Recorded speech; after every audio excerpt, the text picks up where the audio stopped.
안녕하십니까. 드라마 작가 노희경입니다. 이번에 제가 그 겨울 바람이 분다 드라마를 하고 곧 바로 책이 나왔네요. 드라마 대본집을 만든 지 벌써 한 7, 8번째 되는 것 같은데 낼 때마다 참 이렇게 좀 낯간지러운 것 같아요. 이 책으로만 나오니까 왠지 이렇게 속살 드러낸 것 같고 마음이 그렇습니다. 이 책은 제 작품 중에 가장 거친 것 같아요. 근데 또 거친 대로 또 저는 열심히 썼으니까 또 드라마 기억하시는 분들은 봐주시면 고맙겠습니다. 저는 그 오정희 씨 불해강을 저희 집에 있는 거랑 지금 표지가 다르네요. 그래서 뒤를 보니까 명작선들을 이렇게 모았네요. 이 명작들을 다 읽었다는 게 참 기분이 좋네요. 근데 걱정스러웠어요. 이 작품을 추천하면서 절판이 혹시 되지 않았을까 되게 안타까워했어요. 근데 다행히는 이렇게 명작선으로 다시 이렇게 개정판이 나온 게 너무 좋고요. 열명길의 박상용 씨와 오정희 씨는 제가 가장 사랑하는 작가입니다. 이분들의 작품은 늘 봤고요. 또 봤고요.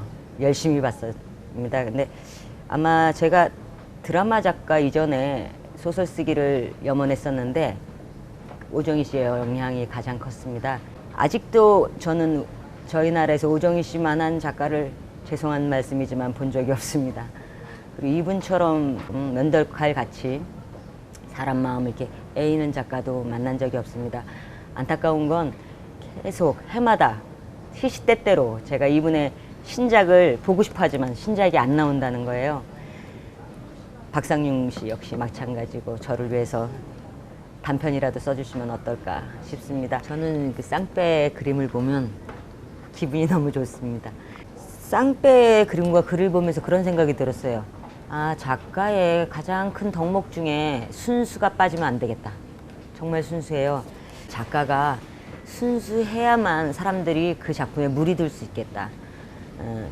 순수를 원하신다면 쌍배책과 안나가발디의 소설을 권해 드립니다. 제가 법륜스님을 좋아한다는 건 많은 분들이 아시는데 왜 좋아하는지 잘 모르실 것 같아서 말씀을 드리려고 합니다. 이 책과 이 책은 제가 사람들한테 가장 많이 권하는 책이고 또 제 인생에 가장 첫 번째로 두는 책들입니다. 소크라테스의 변명과 법륜스님의 금강경 이야기입니다. 저는 요즘에 그 인문서적들이 베스트를 계속 차지하고 있는 것에 상당히 우려스럽습니다, 사실은. 왜냐면 힐링이나 그런 것들은 남들이 주는 것들이 아니란 생각이 드는 까닭입니다. 자기가 고민해서 자기가 사유해서 찾아내면 참 좋겠다. 이 책은 질문하는 법을 가르쳐줍니다. 내 인생이 도대체 왜 이렇게 꼬여있나? 사는 게 도대체 뭐가 문제인가 할 때 여기 금강경에 나오는 그 수월이라는 인물은 끊임없이 우리처럼 멍청하여 질문을 놓치지 않습니다. 끊임없이 부처님께 묻죠. 네, 부처님은 지치지 않고 또 대답해 줍니다. 여기서 감동적인 건 부처님의 대답도 대답이지만 수월이 때문입니다. 끊임없는 질문을 멈추지 않는 제자가 있기 때문에 그렇게 훌륭한 스승이 있지 않았나 하는 생각이 들 정도입니다.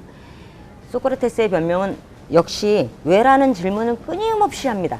옆에 사람들이 하죠. 또 왜를 유도하죠. 소크라테스가 끝없이. 그 왜 속에는 우리가 여태까지 찾지 못했던 것들을 찾아낼 수 있는 비밀을 가르쳐줍니다. 가장 좋은 질문에 가장 현명한 답이 있다는 걸 알려줍니다. 많은 인문서적들을 통해서 사람들이 자기 상처를 치유하려 하고 자기를 알아가려 하고 또 자기를 개발하려고 합니다. 근데 저는 혼자서도 찾을 수 있다고 생각합니다. 질문하는 법을 모르십니까? 이 책이 저는 좋겠다고 생각이 듭니다. 김현 씨가 돌아가신 게 벌써 20년이 넘었네요. 마음이 짠합니다. 김현 씨의 평론 때문에 역으로 책을 찾아서 읽었었습니다. 보통 평론은 책 뒤에 붙어있는 부록 같은 거죠. 아니면 그 문학지에 가끔 그 특집으로 실리긴 하지만 여전히 그렇게 관심의 대상은 아니었습니다. 근데 김현 씨는 일부러 이 사람 평론을 보기 위해 책을 산 적이 있어요. 평론이 평론처럼 그냥 평론은 그냥 평을 하기 위한 논쟁처럼만 여겨질 때가 있었는데 김현은 새로운 창작물처럼 여겨졌던 그런 평론가였습니다.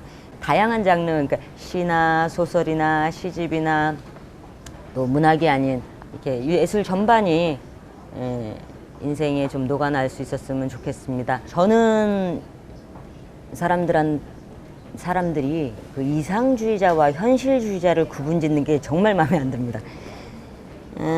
이상이 없는 사람은 현실을 잘 살아갈 수 없습니다. 목적이 없는 사람이 어떻게 현실을 잘 살아갈 수 있을까 그렇게 생각합니다.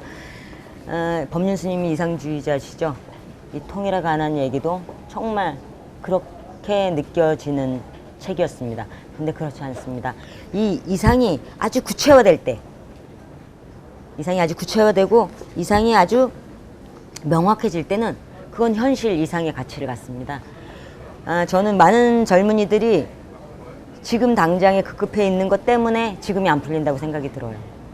그러니까 내가 지금 직장에서 일을 열심히 하는 것, 공부를 열심히 하는 것, 그게 나의 미래한테 어떤 영향을 줄지 고민하지 않으니까 지금 그냥 공부를 하는 거고 지금 그냥 일을 하는 게 되는 게 아닌가 싶습니다.